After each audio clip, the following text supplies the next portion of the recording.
지진 관측 이래 두 번째로 규모가 컸던 포항 지진이 발생한 지도 보름이 지났습니다.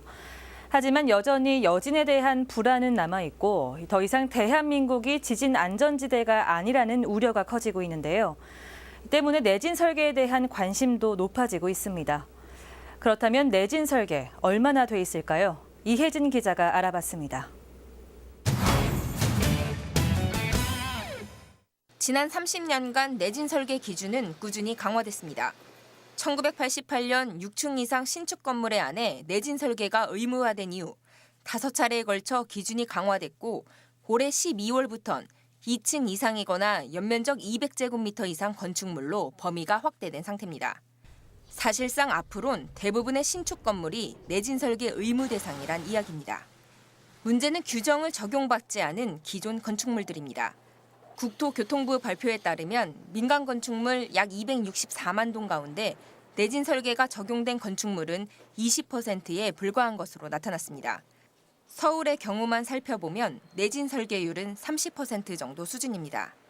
더 심각한 문제는 학교 건물입니다. 대다수의 학교는 지진 시 1차 대피소나 구호소로 쓰일 예정인데 오래전에 지어진 건물이 많아 내진 설계가 돼 있지 않기 때문.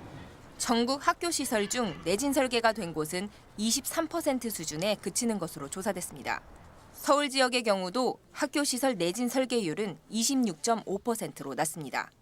상황이 이렇자 서울시 교육청은 매년 400억 원을 투입해 2034년까지 전체 학교 건물의 내진 보강 공사를 완료하겠다고 밝힌 바 있습니다. 하지만 주택과 같은 민간 건축물의 내진 설계율을 끌어올리기엔 쉽지 않을 것으로 보입니다. 수천만 원에 달하는 공사 비용을 집주인이 전부 부담해야 하기 때문입니다. 현재 기존 건축물의 내진 보강 공사를 진행할 경우 지방세 감면 혜택이 있지만 공사 비용에 비해 턱없이 작아 실효성 문제가 제기되고 있는 상황. 더 이상 지진 안전지대가 아닌 만큼 지진 피해를 줄이기 위해 반드시 진행돼야 할 내진 보강 공사. 좀 더 실질적인 혜택 마련이 시급해 보입니다.